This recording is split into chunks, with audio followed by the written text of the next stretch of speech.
Good morning. You're listening to Central Wisconsin's 24-hour information station, AM 1320 WFHR. It's time now for the Morning Magazine, brought to you by Comfort Air Heating, Cooling.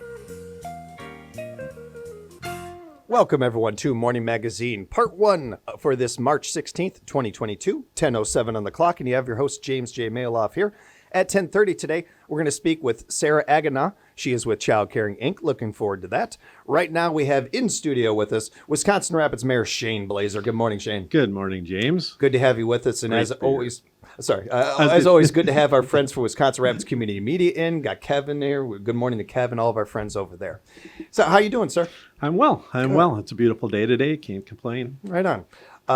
Today we're going to kind of discuss a bit of, you're running for mayor re-election and discussing that. And I mentioned this in the morning show, want to mention as well that for 81 years, WFHR has always kept the door open to anybody running for any type of office of all parties. And, you want to be on the air, we'll work it out. So we will be having Nicholas Robert Wicks, your opponent, coming up next week, I believe.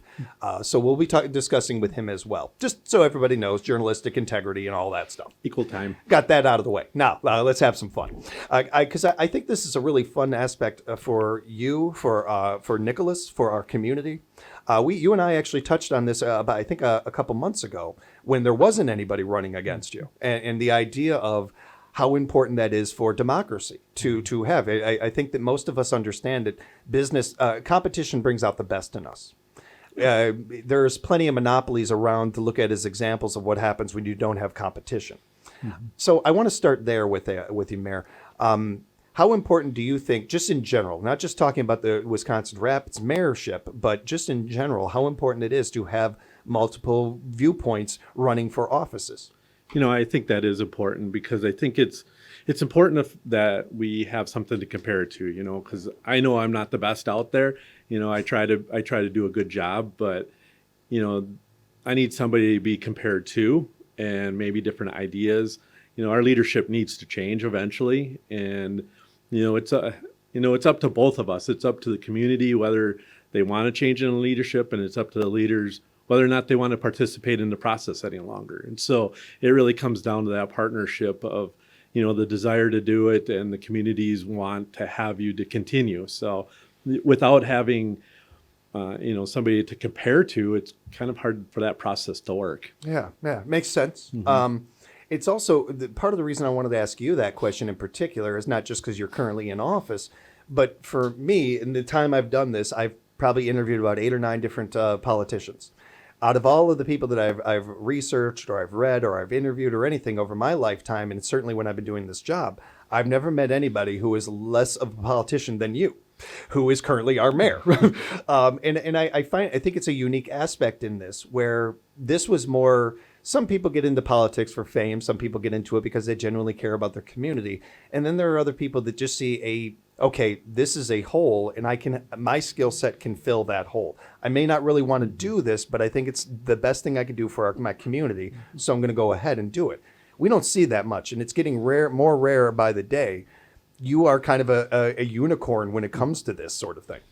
I try to be, I like this last time around, I waited, I kind of waited to see if there was a candidate that would come forward, and if a candidate did come forward, is it somebody that I could support? Mm-hmm. Because I'm not looking for a career in doing this. I was retired. I unretired to do it. And, and so, it was kind of a process that I went through. And once nobody that I saw was coming forward to run, I thought, well, I still wanted to run. And I was being encouraged to run. And so I just thought it was right to run. And there was another candidate that I could support. Right. And I think that every once in a while this happens also. This is something that I'm learning more and more as I get older. Sometimes there's no bad guy.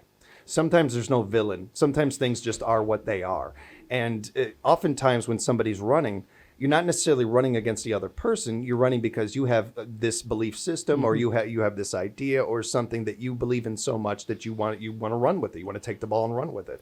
It's not necessarily a kind of thing where I really hate this other person or I disagree with this other person. I think we get used to that with politics, especially the presidency, Right. or even what we're seeing right now with the attack ads and things like that. We get bogged down by that. And I've never met a fellow American that's ever said, "Wow, that attack ad changed my opinion." Well, yeah, it just doesn't. It doesn't work. And that's the problem, and I've always tried to focus, even when I ran the first time, was focusing on myself and what I could do for the community or what I thought I could do for the community versus what my opponent was doing. I agree with you. Attack ads and those type of things, I don't think generate a lot of support. I think they turn off people more than in generating that support. And going back to that the last election we had when you were running against Zach, I remember talking with him about this, and very similar conversation with very similar responses from him. There's a time where everything has a shelf life. Absolutely. And there's to your point earlier about every office should have a shelf life. It should have a term limit, that sort of thing. I think that's important to keep in mind as well when it comes to things. Sometimes it's because it's me, I'm going to make a sports metaphor. Coach Quinville with the Chicago Blackhawks, he wins 3 Stanley Cups. He's one of the greater coaches in hockey history. But his voice got old in that locker room after a while. It wasn't because he was a bad coach or doing anything bad. Just after 10 years, it kind of the same old rah doesn't have the same effect on the same team. Same thing with a community or a state or a country or anything like that. Absolutely. That fuel tank of ideas and passion eventually run out. And at that time, we need to make that change. So I asked this, and these next set of questions are going to be the same questions that I'm going, or similar questions at very least of Mr. Wicks. Okay. But given all the context of what we were just talking about, and you're not, quote unquote, a career politician and that sort of thing, why are you rerunning? Why do this to yourself? Why? I'm a little tongue in cheek there, but why are you running for re-election? I kind of started out saying, and I still agree that, there wasn't a candidate that I could support. So then I thought, I don't think it's healthy that, nobody runs. What do we do in that situation? And it turned into a write-in situation. I think that could be bad. So, it started out nobody was running. So then I thought, well, I needed to run. And then, we're still working on projects. The transportation utilities, coming to a closer end, which was something that I felt pretty strongly about. There's projects like the dog park I want to finish. We're trying to redo our budget process and look at more fiscal responsibility. And I'd like to see that through. I'd like to continue building on that and seeing where that goes. We have about $1.4 million of ARPA funding left to spend. And, I've reached out to city staff and to the council for them to submit ideas. So then now the council can get together and we can, figure out how we can best use that for the community. And, it'd be fun to see that through to the end also. I think a lot of us can relate to almost every word of that in our own personal lives, the project that you want to get done. And maybe you don't want to call it an expert or something like that because you want to do it or you want to be the expert or something. What makes you the perfect mayor for 2022 and in these next couple of years? I've said on the air many times, I thought all in time that I've lived in this area, we've had nothing but good mayors. I've seen greatness from every one of them in their own ways. But I think at different times and different moments, we need a different type of person. I think we had the perfect mayor for going through a pandemic when you have somebody who is checks and balances, somebody who is keeping an eye on the books, that kind of thing. Before that, maybe we needed somebody who had some imagination or something, not to say you don't, sir, but you know what I mean. I have less. So I think the different times you need a different type of person in that position. So 2022, going forward over the next couple of years, why would you be the right fit for that?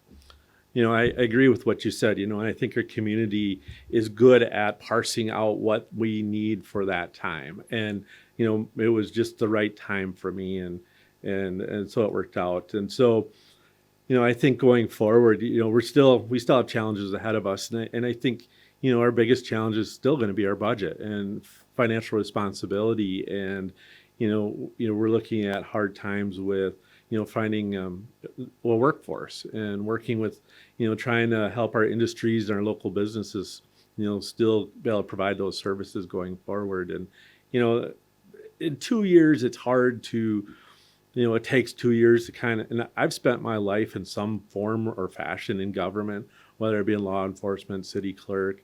And so I came into the office thinking, I have a pretty good grasp on this, but once you sit in that mayor's chair and it just starts flooding in, you don't really realize how much you don't know until that point. And so, the first year, especially a pandemic, mill idling, and all the challenges that we had, it was a lot to take in. And so I hate to say it, but I'm kind of feeling comfortable now doing this job. And so going forward, I still want to work with our council and finishing out these projects. And the change hasn't been that great to go in a different direction yet. I think it has to be noted, you took over in a pandemic, and there's a difference of excuses and facts. And the fact is that you took over at one of the harder times in our country. And it's certainly in rural areas like ours that we're hit harder than most. Yeah, So, I remember my first day walking into my office. My assistant had the day off and City Hall was locked down and I didn't have a computer yet. And I was like, okay, here I am. Now what? And there's really nobody around City Hall. I didn't work from home much, hardly ever, because I like going to the office and working and taking phone calls and meeting with people. But I was like, ta-da, here I am, now what? It was a very surreal feeling. what are some of the things that you've learned in the last couple of years being in this position? It's the biggest, being a mayor, in a town our size, a large part of my role is administration, and it's working with departments and staff within those departments and facing those challenges. And it's about communicating with people. And, those are some of the big factors of being a mayor. It's not about national issues or even sometimes state issues. And it's about local and people and working with people. And, for me, it's a passion to return every phone call I get that same day. And I think that's very important. And I know the public appreciates it. And they can call my office and I'll answer my phone. When it comes to, the kind of bubble thinking, we all live in these bubbles, whether it's social media or our own friends group or something like that.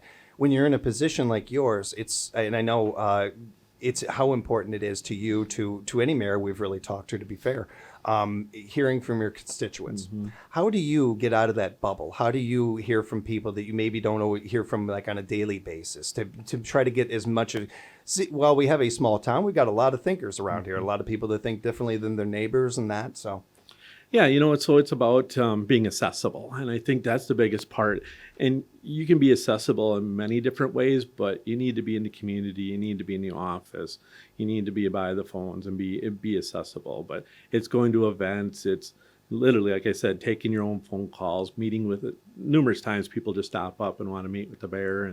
And I have an open door policy. And, and that's the biggest part, is making sure that you're in places where people can get in contact with you, whether it be, we have very active mayor Facebook page and, and our website. And it's just trying to get the information out there, because we've lost this, the near single source of information, whether it be our favorite radio station and our local newspaper. Now we're inundated with so many different avenues of information. It's hard, as a city, and as a mayor too, is trying to get across as many of those mediums as possible to get information out there. Yeah. What are the top issues you think the council should focus on going forward in the next year or so? So I kind of highlighted some of them already. It's the budget. Mm-hmm. We're actually going to start the budget process at the end of April this year, instead of waiting till into the fall. So we're going to have a lot more conversation about spending, capital projects, and having more involvement by the council at that point. And it's the ARPA funding. We have to spend that by the end of 2023 or have it allocated. Otherwise, we lose it. We have to give it back. So, finding out, for me, I've been going forward and saying that we need to find a way to spend the money that does not continue long-term spending. So it's not about doing a project now we have maintenance for the rest of the years that project or that thing is going to cost us in maintenance. So it's about trying to find some kind of relief for taxpayers and that they'll benefit from that. How is it going? And I don't ask this question like it's on your shoulders alone, but how is it going with you, the board, the community, trying to bring new jobs into the community? So that's always a struggle, and I work with our Planning Economic Development Director, Kyle, that you've met. And so he's our Economic Development Director, and also the Heart of Wisconsin, they play an active role with us, a partnership. And so it's continuously meeting and talking with people that have some interest in the community, whether they reach out and they're looking for a certain lot size or a building size, or and I've learned over the last 2 years, a lot of things happen. We had an apartment building downtown built by a developer, and we found that now developers represent multiple different type of retail space. And so that same developer was a developer for Starbucks. And so it's about working with these developers, building relationships, also asking, maybe who else they represent, and trying to generate some interest that they develop that retail space here. And that's how a lot of development's happening more now. So because these companies are looking at they're looking at median income levels. It's not just because we have an interest in a certain retail space that they're going to automatically come here. They have a certain set of criteria that they go by, and if we don't meet them, they're not going to show any interest. To go back for a second to the budget, you mentioned that you're going to be attacking that a little bit earlier this year than have in previous years. What's the reasoning for that? So, last year, and we heard from the council more so that they didn't feel like they were able to get much involvement until the end. And that's the way I always felt the same thing, is that, back in, like kind of November when it's adopted. So it's really kind of gets going in September, and it's really kind of hard to make a right turn direction at the last minute. So we thought that bringing the capital expense items, vehicles, buildings, things that cost money that may not necessarily have to be done, but it's good to plan properly for the future, is that we'd start taking a look at those early on, May and June.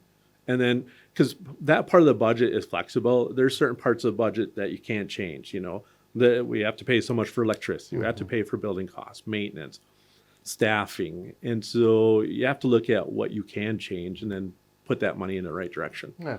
It sounds like playing offense instead of defense a little bit. Yeah, we're trying to be quite a bit more proactive. Kind of piggybacking off of that, how important is it to you, to the council, all above, for transparency in government? Absolutely. I think it's, government isn't always the best at that. And I think sometimes, we hold a few things tight, especially on an economic development front, where the developer says they don't want it out. But otherwise, I believe in full transparency. You contact me, and if I know the answer, I'll give you the answer. I've done that for the last 2 years I've been here. I always quote Mark Twain at this point: if you tell the truth, you don't have to remember anything. Absolutely. Right? Yeah. What are your constituents saying? What are you hearing from the city as far as some of these questions, what some of our bigger issues are going forward, et cetera?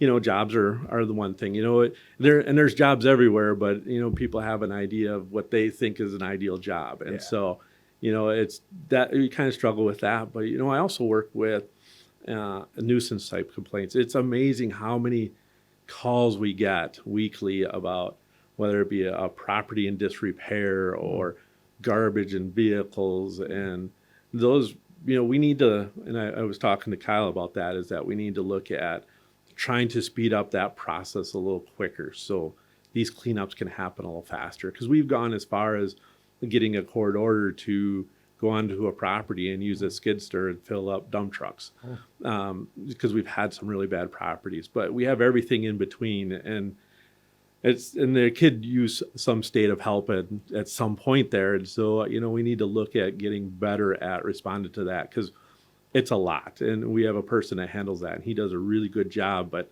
there's just so much. I don't think this is a topic we've gotten really to discuss much before on this show. But it is one of those things that I think that anybody, and this is something, no matter where you're listening to us, I think you see this in your community, houses that have these issues. And I think that it's important to note that some families that do this because they're pack racks, that kind of thing, what have you. But there are other households where the people that are a bit older and aren't able to maybe clean up their yard or clean up some of this stuff that was there 20 years ago or something.